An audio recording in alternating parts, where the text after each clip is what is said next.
Hi, everyone out there. I'm going to tell you the story about Vishnu taking the avatar as a tortoise. It's called the Kurma avatar.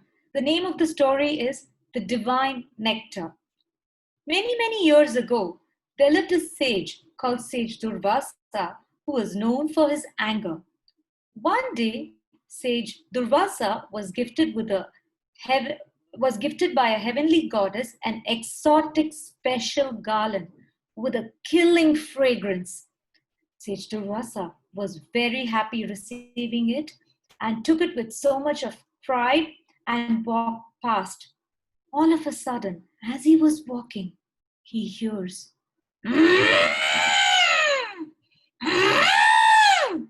Sage Durvaza immediately turns and sees. And there, to his surprise, is Lord Indra on his royal elephant, the Airavat. He greets immediately. Sage Durvasa greets Lord Indra, the king of the Devas. What a surprise it is to see you here, Indra. I have this exotic special garland. I would be happy if you would like to take it. Lord Indra thanked him and took the garland and positioned it on Airavat's head. Unable to bear the fragrance of the exotic special garland, Airavat hurled it into the air. Sage Durvasa's anger grew to no bounds. He turned and looked at Indra and cursed him. Is this the way you treat a gift from a sage? You have insulted me, Indra. You shall pay for it. The Devas and you shall lose all your power, fame, and wealth. Lord Indra fell at Sage Durvasa's feet and pleaded, Oh no, please, Sage Durvasa, please, forgive us. It is a mistake. Please, please. Sage Durvasa paid no heed to his words and walked away. As a consequence of the curse, the Lord Indra and the Devas started losing to the Asuras every time in the battle. Initially, many Devas lost their lives, followed by losing the Parijata tree, which was known for blooming out beautiful flowers and fruits all throughout the year. And the royal elephant Airavat was also lost. And then Indra lost his kingdom and a place also in the heavenly board. Amravati, he was chased out by the Asura king Mahabali. Out of frustration, Indra sings, Sodhanai மேல் சோதனை போதுமடா சாமி சோதனை தான் வாழ்க்கை என்றால் தாங்காது பூமி சோதனை மேல் சோதனை போதுமடா சாமி. Tired and humiliated, Indra decides to go and meet Lord Vishnu for navigation. Lord Vishnu immediately provides him with a solution. He says, the only solution I can think of is, Indra, to have the divine nectar, which not only makes one immortal, but it will enable you to get back your power, fame, and wealth from the Asuras. But it is a Herculean task. Mind it, you definitely need the coordination, cooperation of the Asuras. Immediately, Indra thought, okay, and he convincingly had a conversation with Mahabali, the king of the Asuras. Mahabali's eyes lit up when he heard the word the divine nectar, which can make one immortal. Wow! So, in agreement with the Asuras, the Devas decided to churn out the nectar from the ocean. To staff it, they need mountain Mandara, which was used as the pole, and snake Vasuki agreed to act as the rope. With great efforts, the Asuras and Devas, with the help of Lord Vishnu, moved the mountain to the center of the ocean. And there they placed it. And then the churning and snake Vasuki was tied around. The Devas held the snake at its head portion, and the Asuras held the snake at the tail portion. One of the Asuras immediately said, It's unfair. Always the Devas get the privileged spot. You people are holding the head portion, and we always get to hold the tail portion. without disagreement. Immediately, the Devas agreed to the request of the Asuras and switched over places. And the churning began. The Asuras used to sing, Elelo, Elelo, and the Devas will sing back, Elelo, Ailasa, and the churning began with music. Elelo, Elelo, Elelo, Ailasa, Elelo, Elelo, Elelo, Ailasa. And as they were churning, the mountain started sinking down, and the Asuras and Devas were wondering what to do. They were shocked. They muttered to themselves, Oh no, the mountain is sinking. Immediately, Lord Vishnu appeared in front of them and said, Worry not, I shall help you. Immediately, Vishnu took the form of a tortoise and crept down deep into the ocean and took the entire load of the mountain onto his back. And then the churning began again. Elelo, elelo, elelo, ailasa, elelo, elelo, elelo, ailasa. And then smoke and fire started coming out of Vasuki's mouth. The asuras who were closer to the position, they were choking, coughing, and they couldn't bear. Their eyes were watering. And they were like, oh no, oh no. And then after a while, it settled. But by then, it engaging in this Herculean task, the Asuras and Devas were tired. But they decided not to give up. Again, with full determination, they started. Elelo, elelo, elelo, ailasa. Elelo, elelo, elelo, ailasa. All of a sudden, something milky started appearing on the surface of the ocean. The Devas and Asuras' eyes lit up with glow. They were happy. They thought it was the nectar, but as soon as the as soon as uh, the white milk was appearing, immediately fumes started rising out from the ocean. And as the fumes were coming, there was a pungent odor which was choking and killing the devas and the asuras. And they immediately quit the job of churning and ran to Lord Vishnu. Vishnu, please help us.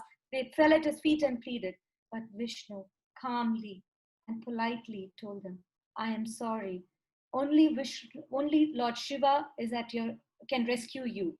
And Lord Shiva, who was very compassionate and empathetic to his devotees, immediately swallowed the poison. That milky thing on the surface of the ocean was nothing else. It was the poison called halalala. So when once Shiva swallowed the poison, his throat was filled with blue color, and it adorned his neck like a necklace. And then the Asuras and the Devas thanked Lord Shiva and Parvati and resumed their task more vigorously. Now it was Elelo, Elelo, Elelo, Ailasa, Elelo, Elelo, Elelo, Ailasa. And as they were churning, they were shocked to see the 14 different things that were appearing. I'm going to just mention a few of it. The first came the cow, the divine cow, magical cow, Kamadenu, who always, whatever her devotees desire for, she immediately blesses them.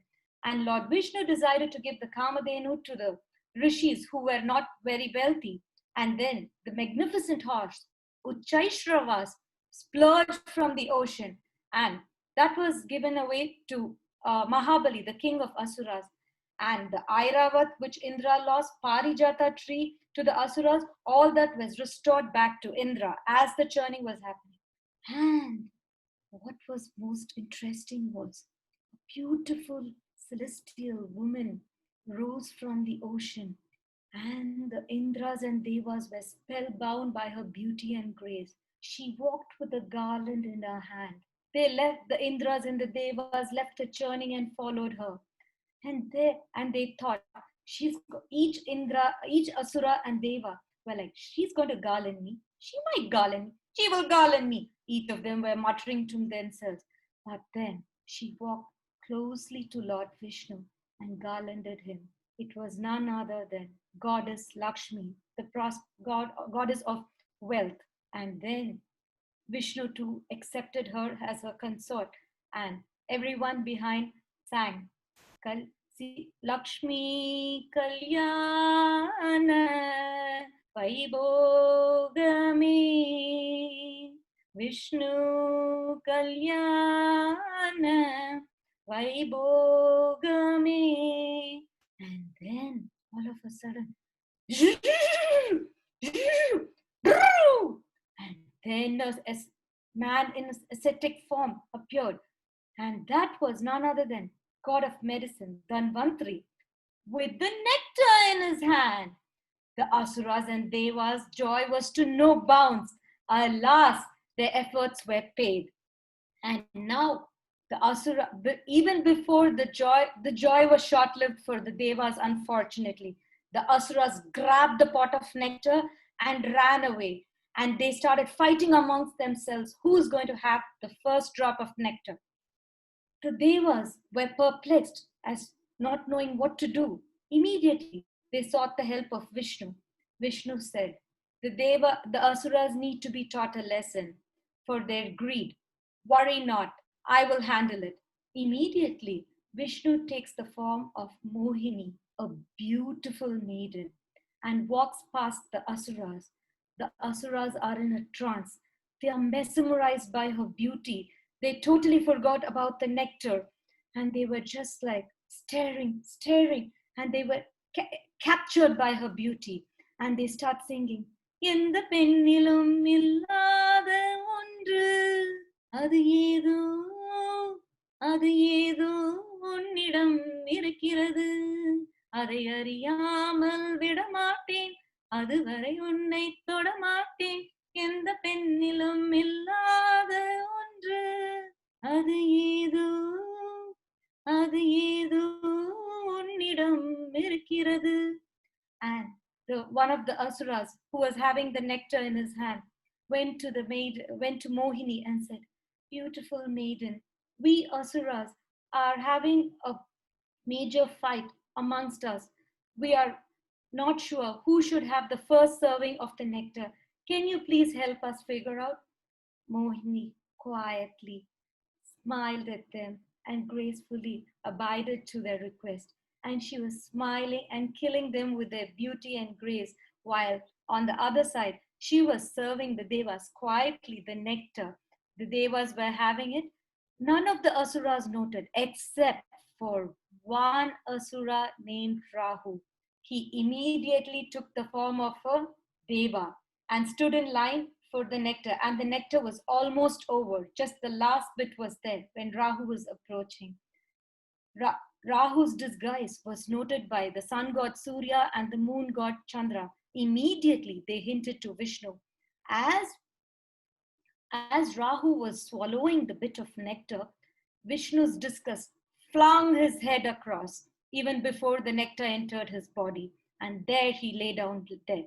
The Asuras realized their folly only after the death of Rahu, and they again started fighting with the Devas. But now the Devas have the power of immortality, and they won the battle against the Asuras, and they got back the kingdom. Indra, with pride and happiness, sits on his throne with the Devas and thanks Lord Vishnu by singing, Kurayondrumillai Malai Murti Kanna, Kurayondrumillai Kanna, Kurayondrumillai Govinda. And there he rules Amaravati at ease and ease. Thank you.